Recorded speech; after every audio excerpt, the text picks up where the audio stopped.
ইসলামেরি সৌদানিয়ে আসলো ধরাই রমজান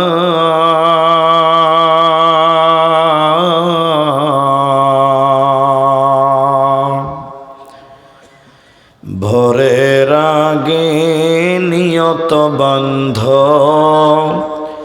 ভুল করো না মুসলমান।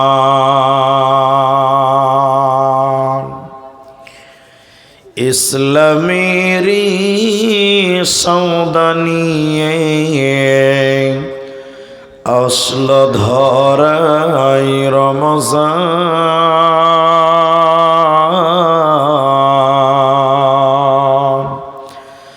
ভোরের আগে নিয়ত বন্ধ ভুল করো না মুসলমান। জন্নতেরি ৮ দরজা রাইয়ান নামে একটিদার সেই দ্বারেতে যাবেন শুধু যারা আল্লাহর রোজাদার। ইসলামেরি সৌদানিয়ে আসছে ধরাই রমজান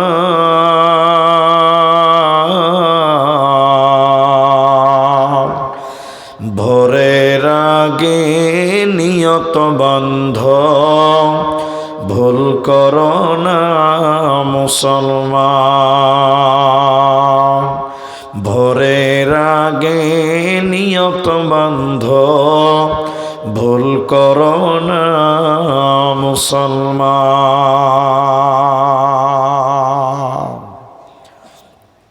উপস্থিত চলমান সভার যোগ্যতম সভাপতি,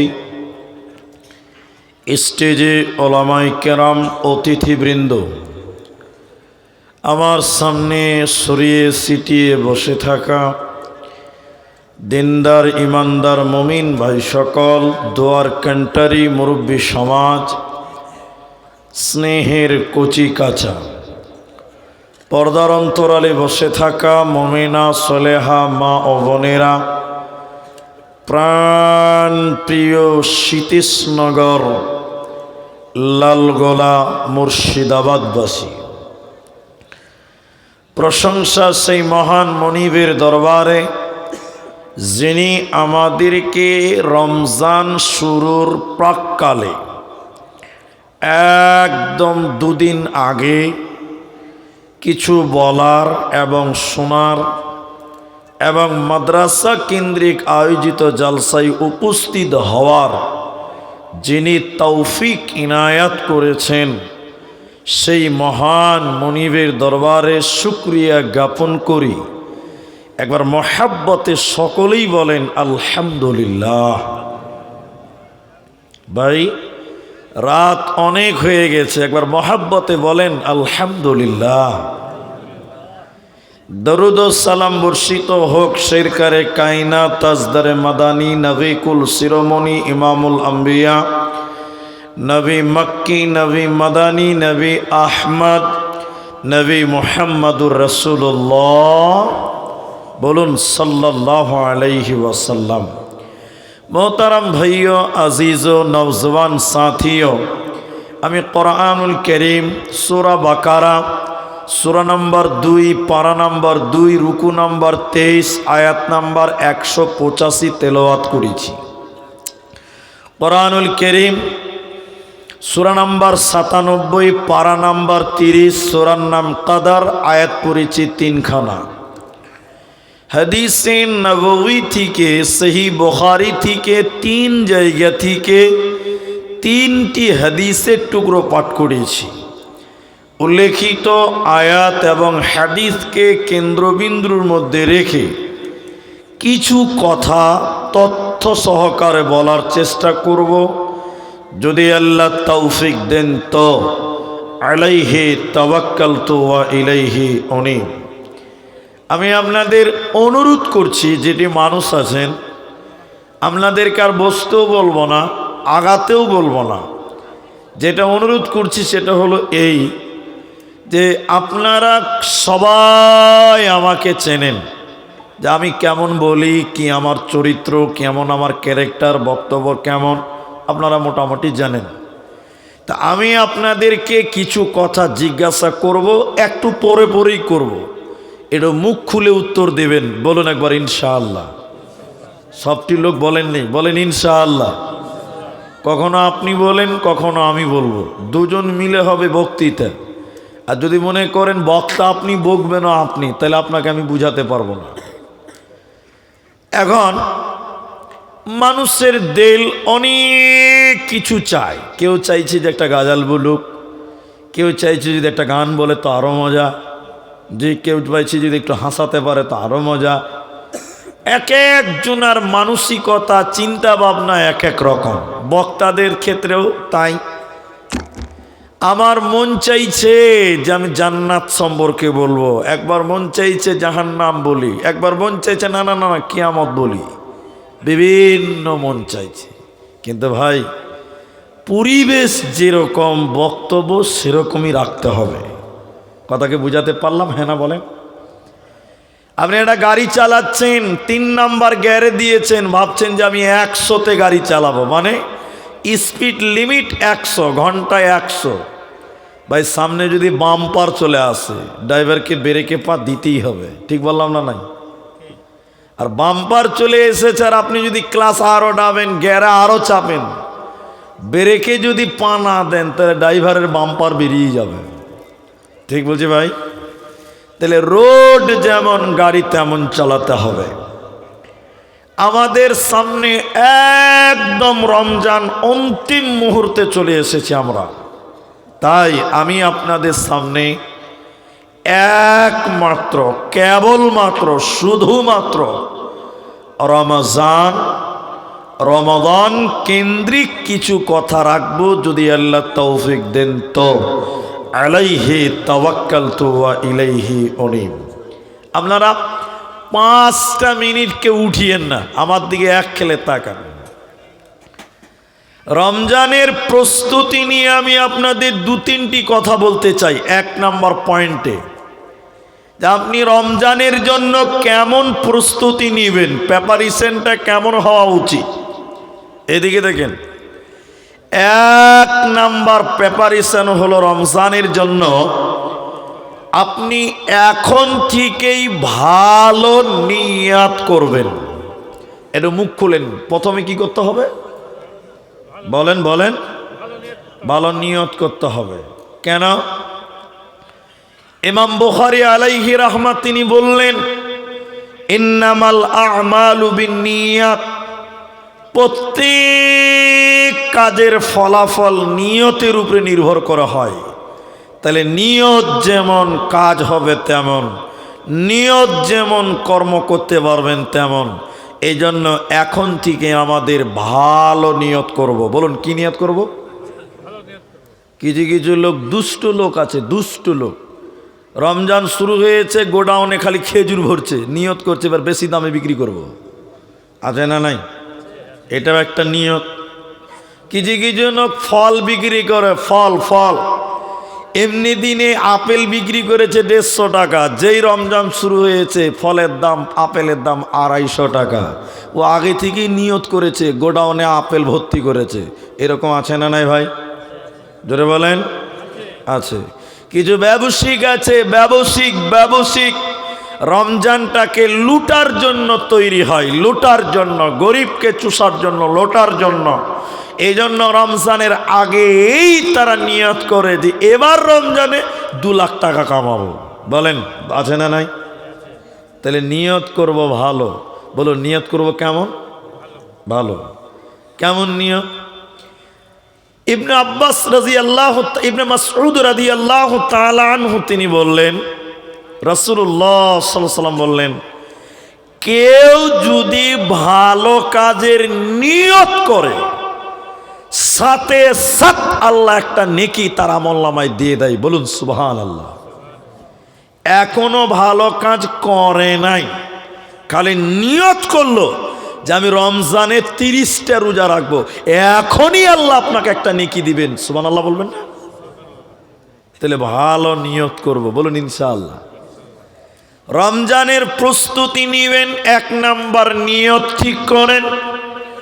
2 নম্বর, শাবান মাসের যেদিন 29 তারিখ, ওই দিন আপনি চাঁদ খুঁজবেন, চাঁদ দেখবেন। চাঁদ, চাঁদ কি খুঁজতে হবে?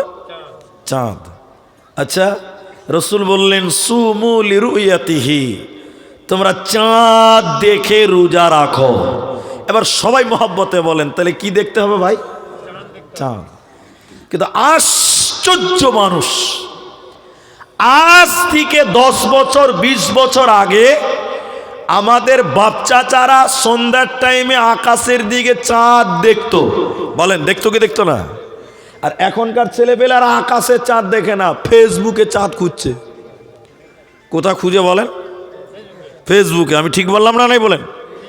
ওই দেখি তো চাঁদ উঠলো কিনা, একটু খবরটা ফেসবুকে দেখেলি। ও আকাশের দিকে চাঁদ খুঁজে না, ফেসবুকে চাঁদ খুঁজছে। কি হবে? সিস্টেম পরিবর্তন করেন। রমজান, চলুন রমজান। আচ্ছা, রমজানের এত গুরুত্ব কেন? রমজানের এত ফজিলত কেন? এটা হলো আমার 1 নম্বর টপিক। কেন কেন কেন? ভাই কোরআন দেন, আমাকে একটা কোরআন দেন। আপনারা অবাক হবেন শুনলে যে রমজানের এত ফজিলত কেন। আমি কয়েকটি কারণ আপনাদের বলবো, তার মধ্যে 1 নম্বর, পবিত্র কালামুল্লাহ, আল্লাহর কোরআন। আচ্ছা বলেন, একটু বলেন, এর চেয়ে দামি কিতাব পৃথিবীতে আর আছে? একটু মহব্বতে বলেন ভাই, আছে? এত দামি কিতাবকে আল্লাহ, এই মূল্যবান কিতাবকে আল্লাহ রমজান মাসেই নাজিল করেছে। এই কোরআনের কারণে রমজান মাসেরই মূল্য বেড়ে গেছে। বলুন সুবহানাল্লাহ। বিসমিল্লাহির রহমানির রহিম।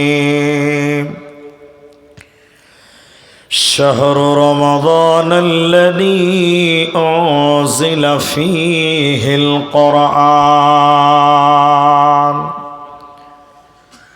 আল্লাহ তাবারাকা ওয়া তাআলা কোরআনের ভিতরে বলেন, আমি এই কোরআনকে রমজান মাসে নাজিল করেছি বান্দা। এত মূল্যবান কিতাব কোরআনকে রমজান মাসে নাজিল করার কারণে, এই কোরআনের কারণে রমজানের মূল্য অনেক অনেক গুণের বেশি। কোরআন পেয়ে যদি রমজানের মূল্য বেড়ে যায়, আজ পৃথিবীর লোক আপনি আমিও যদি কোরআনকে আপন করতে পারি, কোরআনের জিন্দেগি করতে পারি, কোরআনওয়ালা ঈমান বানাতে পারি, আমাদের মূল্য পৃথিবীতে বেড়ে যাবে, আমাদের মূল্য আল্লাহর কাছে পরকালে বাড়বে। এই কোরআনের কারণে রমজান মাসের মূল্য অন্য মাসের চাইতে অনেক গুণের বেশি। কোরআনকে জিজ্ঞাসা করেন, কোরআন তুমি রমজান মাসে কখন এসেছিলে? কোরআন তুমি বলো, রাত্রি বেলায় না দিনের বেলায়, সকাল বেলায় না সন্ধ্যা বেলায়, কোন টাইমে এসেছ? কোরআন বলছে, ইন্না আনজালনাহু ফি লাইলাতিল কদর, আমি রমজানের শেষে বেজুরের রাত্রিতে, কদরের রাত্রিতে আমার আগমন হয়েছে। তাহলে কোরআন রমজান মাসে লাইলাতুল কদরের রাত্রিতে এসেছে। এই কোরআনের কারণে রমজানের মূল্য পৃথিবীতে অনেক গুণের বেশি। রমজান হলো কুরআন নাজিলের মাস। এজন্য মুফাসসিরিনগণ বলেন, তাফসিরে ফাতহুল মাজিদের ভিতরে আছে, বিশ্ব নবী রমজান মাসে জিবরাইলের কাছে কোরআন শোনাতেন। নবীজি জিবরাইলকে কোরআন শোনাতেন রমজানে, আর জিবরাইল নবীকে কোরআন শোনাতেন কেন? কারণ রমজান হলো কোরআন নাজিলের মাস। এজন্য শীতেশনগরের মায়েরা, শীতেশনগরের বন্ধু যুবকেরা শুনে নাও, বিশ্ব নবী রমজান মাসে কোরআন তেলাওয়াত করতেন, শোনাতেন জিবরাইলকে, তোমরাও বেশি বেশি করে কোরআন তেলাওয়াত করো, তোমরাও বেশি বেশি করে কোরআন রমজানে পড়ো, তাহলে তোমাদের মূল্য ইহকালেও বেড়ে যাবে, পরকালেও বেড়ে যাবে, তোমাদের চিন্তা রবে না, রবে না, রবে না। হাদিসের ভিতর নবীজি বললেন, আব্দুল্লাহ ইবনে আমর রাদিয়াল্লাহু তাআলা আনহু তিনি বলেন, বিশ্ব নবী বলেছেন, শোনো ওরে লালগুলার লোক তোমরা শোনো। নবীজি এভাবে বললেন, দুইটি আমল কিয়ামতের দিন মানুষের জন্য সাক্ষী দেবে, মানুষের জন্য সুপারিশ করবে, সাক্ষী দেবে। ওই দুটি আমল কি? ওই দুটি আমলের ভিতরে একটার নাম কোরআন। কোরআন কিয়ামতের দিন বলবে, আল্লাহ তোমার বান্দা কোরআন তেলাওয়াত করেছিল রমজান মাসে, আল্লাহ আমি কোরআন কে পাঠ করেছিল, আল্লাহ আমার সাক্ষী তুমি গ্রহণ করো। আল্লাহ কোরআনের সাক্ষী গ্রহণ করবে, আল্লাহ বিনিময় আপনাকে জান্নাতে দেবে। এজন্য রমজান মাসে বেশি বেশি কোরআন পড়তে হয়, কোরআন পড়তে হয়, কোরআন শুনতে হয়। এখন আপনারা বলেন, একটু বলেন, ভাই এই মোবাইল লাইটটা বন্ধ করো। এবার আমি আপনাকে বলছি, দেখেন এদিকে দেখেন, আমরা মুসলমানদের একটা রোগ হয়ে গেছে। রোগ কি জানেন? রমজান মাস এত গুরুত্বপূর্ণ, এরপরও আমাদের কোরআন শুনতে ভালো লাগে না। ঠিক বললাম না? নাই হ্যাঁ না বলেন? যদি বলেন মিথ্যা কথা, তাহলে আমি সত্যটা প্রমাণ করছি। আচ্ছা, আপনাদের শীতেশনগরে কটা মসজিদ আছে? মাশাআল্লাহ, 12টা। দেখবেন যে মসজিদের মুলবি সাহেব তাড়াতাড়ি তারাবি শেষ করে দেয়, ওই মসজিদে মুসল্লি বেশি হয়। এটা হ্যাঁ না বলেন? এরা ঠিক বললাম না? আমি এটা মিথ্যা কথা বললাম না? দেখবেন 12টা মসজিদের ভিতরে যে মসজিদে তাড়াতাড়ি মুলবি তারাবি পড়িয়ে শেষ করে দেয়, দেখবেন ওই মসজিদে প্রচুর নামাজি। আর যে মসজিদের মুলবিটা একটু বুড়া, লম্বা লম্বা করে কেরাত করে, মুলবির পেছনে 10 দিন পরে দেখবেন মুসল্লিই থাকে না। এটা হ্যাঁ না বলেন ভাই? তার মানে আমাদের রোগ হয়েছে, রোগ রোগ যে তারাবিতে মুলবি একটা কোরআনের আয়াত একটু বেশি পড়ুক, এটা আমরা কেউ চাই না। আমরা চাই ওকেই যে তাড়াতাড়ি শেষ করতে পারবে। ঠিক বললাম তো ভাই? এই হলো আমাদের রোগ, আমাদের রোগ। এটা আমি সত্য মিথ্যা বলতে পারবো না, সত্য মিথ্যা বলতে পারবো না, তবে আমি বাস্তব, আমি মোবাইলে দেখেছি, ওটা আপনাকে বলছি। এটা মসজিদে ইমাম নিবে হাফেজ সাহেব শুধু তারাবির জন্য। বলুন কিসের জন্য? তো মসজিদে কমিটি এলান করেছে যে যারা তারাবি পড়াতে চাও 50,000 বেতন দিব, খতম তারাবি পড়াতে হবে, ইন্টারভিউ দিতে এসো। তে লালগোলা এলাকাতে কোনো হাফেজ আর বাদ নাই, সব শীতেশনগরে চলেছে ইন্টারভিউ দেওয়ার জন্য। এদিকে দেখেন, এদিকে দেখেন, এটা নতুন হাফেজ সাহেব পাগড়ি পেয়েছে, ও এসে ইন্টারভিউ দেওয়ার লিগে। তো মসজিদের সভাপতি বলছে, ও হাফিজ সাহেব, তোমাকে তো বাচ্চা বাচ্চা লাগছে যে তুমি তারাই পড়াতে পারবে। তখন হাফিজ সাহেব বলছে, আমি কোরআনের হাফিজ, আমি পড়াতে পারবো না, তা আপনার মতন মূর্খ লোক পারবে নাকি? তখন আর পাঁচা জ্বলে গেছে একদম, যে মুলবি আমাকে মূর্খ বলছে। বা যাক, এবার কমিটির লোক একদম লম্বা লম্বা হয়ে চেয়ারে বসে আছে, আর হাফেজ সাহেব 12-13টা এসছে। এই তুমি তারাই পড়াবে? বলে হ্যাঁ, তার লিগে তো এসছি। কই তাহলে তুমি কেমন সূরা পড়ো একটু আমাদের শুনতে হবে। এই বলিস, এই তুমি সূরা ফাতিহাটা পড়ো তো হাফেজ সাহেব। এবার ভালো হাফেজ, আমার দিকে দেখেন, এদিকে দেখেন। আলহামদুলিল্লাহি রাব্বিল আলামিন আর রহমানির রহিম মালিকি ইয়াউমিদ্দিন। সভাপতি বলছে ইন্না লিল্লাহ। একে তারাবি পড়াতে লাগলে 3 ঘন্টা লাগবে। এই যে গাড়ির লোকাল চলছে, লোকাল ট্রেন, 3 ঘন্টা লাগবে। ক ঘন্টা লাগবে? একেতে তারাবি পড়ানো যাবে না ভাই, এত সুন্দর হাফিজ, ওকে বাদ। এবার আরেকটা হাফিজ অবাক হয়ে গেল যে এত সুন্দর হাফিজ, একে বাদ। এই হাফিজ সাহেব তুমি বড় দেখি একটু সূরা ফাতিহাটা শোনাও তো। ও সুন্দর করে হয়েছে, রহমান আল্লামাল কোরআন। কি আর বলছে ভাই আমার কোমরের ব্যথা, একে রাখবি তো আমি তারাবি পড়বো না, কমসে কম 2.5 ঘন্টা লাগবে। একে রাখলি তো আমি নামাজই পড়বো না। ব্যাস, তাহলে ওকেও বাদ। এগুলো সমাজের বাস্তব কথাগুলো বলছি আমি। এবার একটা হাফিজ সাহেব খালি দেখছে যে ব্যাপারটা কি হচ্ছে, এর একটা বাদ কেনে দিচ্ছে। এখন 3 জনের মধ্যে ও কিন্তু বুঝে নিয়েছে। এখন যে দেখছে দূর থেকে, হাফিজ সাহেব শোনো, তুমি এটা মোবাইলে দেখছিলাম আমি, এই তুমি তারাই পড়াবে তো তুমি একটু সূরা ফাতিহাটা শোনাও। এবার দেখেন হাফিজ সাহেব শুরু করছে, আলহামদুলিল্লাহি রাব্বিল আলামিন আর রহমানির রহিম মালিকি ইয়াউমিদ্দিন গায়রিল মাগদুবি আলাইহিম ওয়ালাদ-দাল্লিন। বলছে নারায়ে তাকবীর। দারুণ হাফেজ, একই রাত, সবাই খুশি। অথচ পাকা চোর 2টা আয়াত বাদ দিয়ে দিয়েছে। বুঝতে পারেননি মনে হয় আপনারা? 2টা আয়াত বাদ দিয়ে দিয়েছে। লোক বলছে না ঠিক আছে, দারুণ স্পিড চলছে। এর পেছনে দেখবেন মানুষ লাইনে লাইনে তারাবি পড়বে, আর যে লোকটা ভালো করে কোরআন পড়ছে লম্বা করে, ওর পেছনে কেউ তারাবি পড়তে। ঠিক বললাম না নাই বলেন? তাহলে আমাদের এটা রোগ হয়ে গেছে।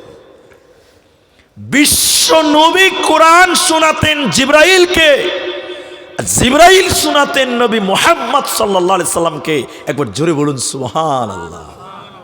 আর আমরা খালি চাইছি যে একদম 5G স্পিডে তারাবি শেষ করে দাও। আরে আধা ঘন্টাতে শেষ করে দাও, তাও মানুষ খুশি হয়ে যাবে। কেউ বলবে না যে এত তাড়াতাড়ি কেন। ঠিক বললাম না বলেন? সমাজের এই চিত্র। কোরআনের কারণে রমজানের মূল্য বেড়ে গেছে আমার মা। তাহলে তোমাকেও কোরআন তেলাওয়াত করতে হবে। রমজানে কোরআন পড়ো, কোরআন শোনো। কোরআন পড়লেও নেকি হয়, কোরআন শুনলেও নেকি হয়। এজন্য যারা পড়তে পারে না, যারা পারে তাদের কাছে বসে বসে কোরআন তেলাওয়াত করো। সময়টাকে অপচয় করিও না, রমজান চলে গেলে আর পাবে না। দ্বিতীয় নম্বর, পৃথিবীতে যত আমল রয়েছে এর ভিতরে গুরুত্বপূর্ণ আরেকটি আমলের নাম হলো রোজা। রোজাটা রমজান মাসে রয়েছে, অন্য মাসে ফরজ রোজা নাই। যেটি লোক আছেন রোজা কেন রাখবেন, কি দরকার আছে, রাখতে হয় কেন? আমার কথাগুলো যদি আপনি বুঝার চেষ্টা করেন বুঝতে পারবেন। রোজা কেন রাখবেন আপনি আল্লাহকে বলুন। আল্লাহ কি প্রয়োজন আছে রোজা রাখতে হবে কেন?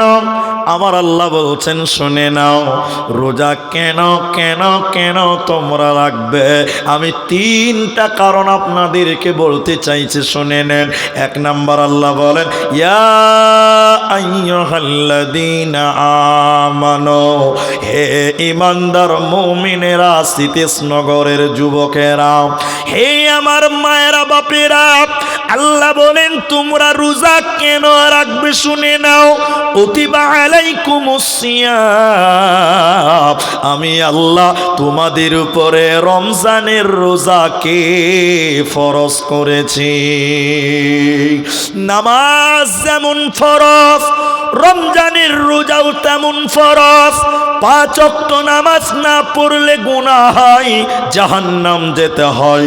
রমজানের রোজা না রাখলেও গুনাহ হবে, জাহান্নাম যাবে। এজন্য রমজানের রোজাকে আল্লাহ নামাজের মতন ফরজ আইন করেছে, রোজা রাখতেই হবে। মুসলমান তুমি ভুলে যেও না।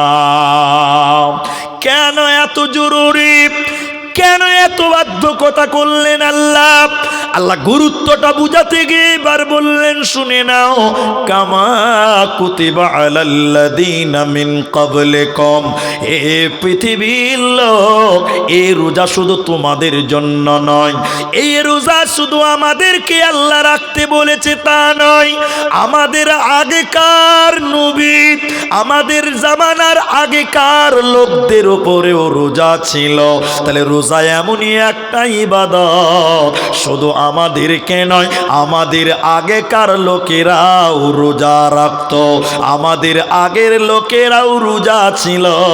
এজন্য আল্লাহ বলে তারাও রোজা রেখেছে, তোরাও রোজা রাখ। মুসলমান রোজা ছাড়া যাবে না।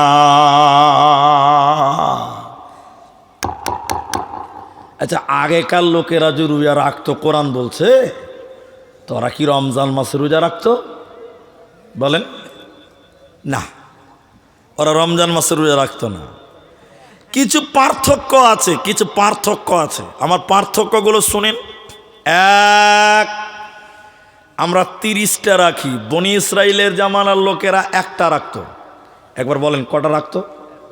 একটা। যেমন নবীজি মদিনায় গিয়ে দেখলেন ইহুদিরা রোজা রেখেছে। ওটা কিন্তু রমজান মাস না, মুহররম মাস।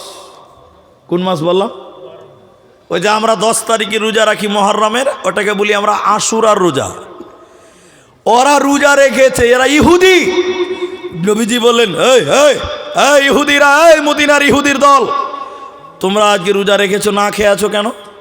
তো বলছে যে আমাদের নবী মুসাকে আল্লাহ এই দিনে ফেরাউনের হাত থেকে মুক্তি দিয়েছিল, তো আল্লাহকে তো একটা ধন্যবাদ দিতে হয়। তা আল্লাহকে ধন্যবাদ জানানোর জন্য একটা রোজা, আল্লাহর শুকরিয়ার জন্য একটা রোজা, আল্লাহকে থ্যাঙ্কস জানাবার জন্য একটা রোজা। আর ওই রোজাটা ওদের জন্য বাধ্যতামূলক ছিল। বলুন সুবহানাল্লাহ। তাহলে আমাদের আগেকার লোকেরাও রোজা থেকেছে, কিন্তু আমাদের 30টা না, ওরা রাখতো 1টা 2টা 5টা, বিভিন্ন রাওয়ায়াত আছে। তাহলে তাদের রোজার আমাদের রোজার পার্থক্য নাম্বার 2, আমরা ভোর রাতে সাহারি খাই, ইহুদিরা ভোর রাতে সাহারি খেত না। ভোরের বেলায় সাহারি খান। নবীজি বললেন উম্মত তোমরা সাহারি খাও, সাহারিতে বরকত আছে। সাহারিতে কি আছে? বরকত আছে। আমরা সাহারি খাই, ইহুদিরা সাহারি খেত না। ওরা রাতের বেলায় খেয়ে নিত, আর ভোরে রাতে তারা খেত না। এটা ছিল তাদের এবং আমাদের পার্থক্য। এখন যদি কেউ সাহারি না খায়, তার রোজা হবে? হবে, তারও রোজা হবে। কারণ রোজার জন্য সাহারি খাওয়াটা ফরজ না, ওটা সুন্নত। সুন্নত ছুটে গেছে বলে ফরজ বাতিল হবে না। কেউ ঘুমিয়ে গেছে রাত 12টা, ভোর রাতে 4টায় চেতন পাইনি, সকাল 6:30টায় চেতন পেল, সকাল হয়ে গেছে, কি করবে? না খেয়ে থাকবে, তারও রোজা হয়ে যাবে। যদি ঘুমাবার সময় নিয়ত করে ঘুমায় যে আগামীকালকে রোজা রাখবো, বিনা সাহারিতেও রোজা হবে। কিন্তু নবী বললেন তোমরা সাহারি খাও, সাহারিতে বরকত রয়েছে। এখন দেখেন, বলেন তো সবাই বলেন, রাতের শেষ খাবারের নাম কি? সাহারি, মাশাআল্লাহ। রাতের শেষ খাবারের নাম সাহারি। দেখবেন কিছু লোক দেখবেন ভাত খাবে, ভাত খেয়ে খালি ঘন ঘন টাইম দেখবে, যার ক মিনিট আছে দেখি তো, যখন দেখবে যার 5 মিনিট আছে টুক করে একটা বিড়ি টেনে নেবে, যে সারাদিন তো খেতে পাবো না, দুটান মেরেই লেই। আছে না নাই? হ্যাঁ না বলেন? তাহলে ওটা ওর সাহারি, তো অত কি বরকত হবে? এরা বলে না কত তো বরকত হবে? বিড়িতে কি তাই বরকত হয়? অনেক লোক আছে দেখবেন ভাত খাওয়ার পর খালি পাঁচরা করে বেড়াচ্ছে, যে মুলবি কখন আজান দিবে। যখন দেখবে যার 5-7 মিনিট আছে তো খানিক খাইনি মুলে নিবে, যদি সারাদিন পাবো না, একটু চান্স লিয়েইলি, এতে বরকত হবে? ইহুদিরা সাহারি খেত না, আমার উম্মত তোমরা সাহারি খাও, সাহারিতে বরকত রয়েছে। তাহলে ইহুদিরাও রোজা রাখতো, আল্লাহ বলেন তোমাদেরকেও রোজা রাখতে হবে। এটা শুধু তোমাদের জন্য নয়, আগেকার জামানার লোকেরাও রোজা রাখতো।